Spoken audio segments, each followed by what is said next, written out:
Every day at peak hours, a plane lands at London Airport every 2 minutes. 75,000 safe landings a year.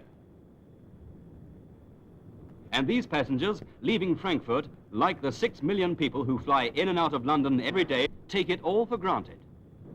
They know that modern airliners can cope with bad weather. They know, too, that their safety depends on science as well as human skill, on radio beacons, on the relentless eyes of radar, on instruments that enable pilots to fly blind. They know that 20,000 feet or more beneath them, men chart every stage of their progress. What they never see is the intricate ground control system ever ready for any emergency. Emergencies of weather and that menace of big cities, fog. Just look at the conditions here at London Airport. No wonder the jet fleets are grounded today. But other planes are coming in, among them the Comet from Frankfurt. Here's a pilot's eye view of the approach lighting system, which extends 3,000 feet out from the runway. Here, inside the control tower, they know the position, height, speed, and estimated time of arrival of the planes up there in and above the fog. Here are the airport's eyes and ears. Here, in the tower that never closes, are the shepherds of the jetliners. Here, they marshal the planes, which show up as blips or smears on the radar screens.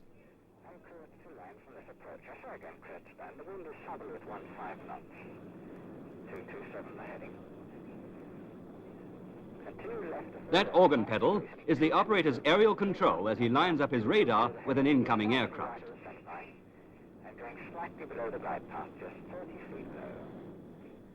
The radar screens are graded in miles.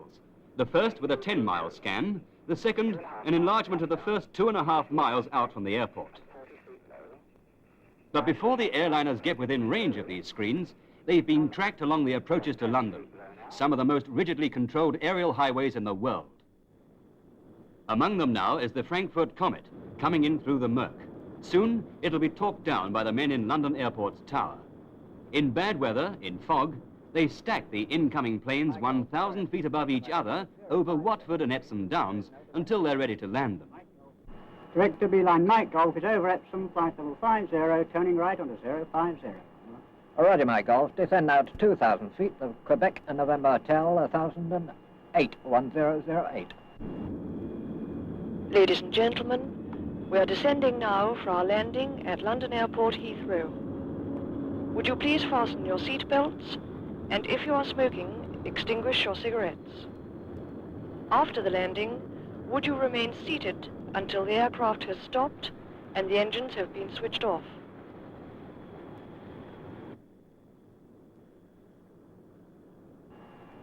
Mike Golf, I have you 9 miles southeast, turn left, steer 360 degree. On the radar screen, the sloping track gives the Comet's height and angle of descent towards the airport. The lower track registers its course and distance from the runway. Mike Golf is approaching the glide path, 6.5 miles out. Commence your rate of descent. You need to be an expert to detect the tiny streak of light moving from the right in each track. That is a fully loaded 70-ton Comet. It's coming in on a 3-degree glide path, a shallow, comfortable descent for the passengers. And by keeping the plane to that dotted center line, the controller will bring it right onto the runway. It's all so precise that at 1 mile distance from the runway, the Comet will be 318 feet above the ground. This is a precision approach. It's known as a full torque down, with the tower torquing the pilot to the point where he's got the runway in sight. And that means a 1/4 or a 1/2 mile, depending on his airline's regulations. Mike Golf, 3.5 miles to go, in the glide path, heading of 278 is good. 3 miles to go, Mike Golf. 2 miles to go, Mike Golf. And there, moving leftwards, is the Comet, represented now by a thick smear on each track as the scanner goes up and down. 1.5 miles to go, Mike Golf. In the glide path, on the center line. 1 mile to go, Mike Golf. Heading 278 is good. In the glide path.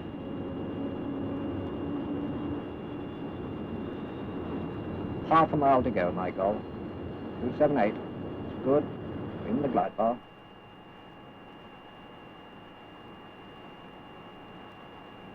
Half a mile to go, my Golf. In the glide path, on the centre line. 500 yards to go, my Golf. Look ahead and land. Mike Golf, think of full flat is Full flat. glide idle Glide idle. and ground. And ground.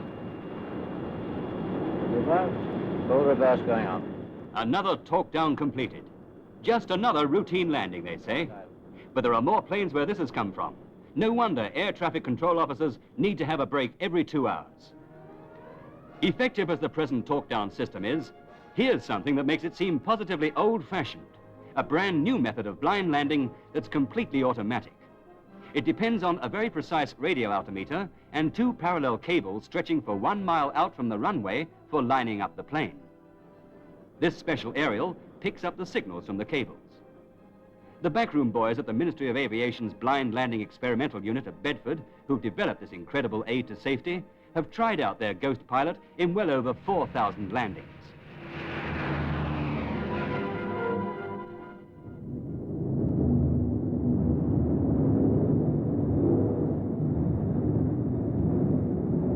And now let's see what happens. Look, no hands. The plane is now under the control of an automatic pilot with a computer. Information from the radio signals is fed into it. If the plane gets off course, the automatic pilot sets it right.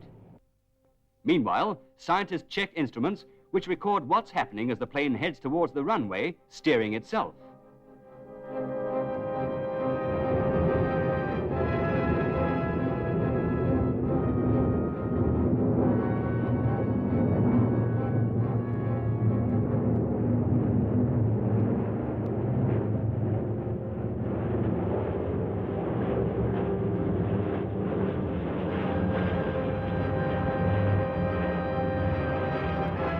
About 50 feet above the ground, the flare-out or leveling begins. From then on, the radio altimeter reduces the rate of descent so that a smooth landing is made. The automatic throttle, which has kept the speed steady, now cuts back the engines. Below 20 feet, the wings are held level and any drift is corrected by automatic use of the rudder. Already, many of Britain's latest aircraft are being fitted with the autopilot and radio altimeter parts of the new system. It's another step forward in man's conquest of the air and brings nearer the day when even dense fog will lose its power to shut down big airports.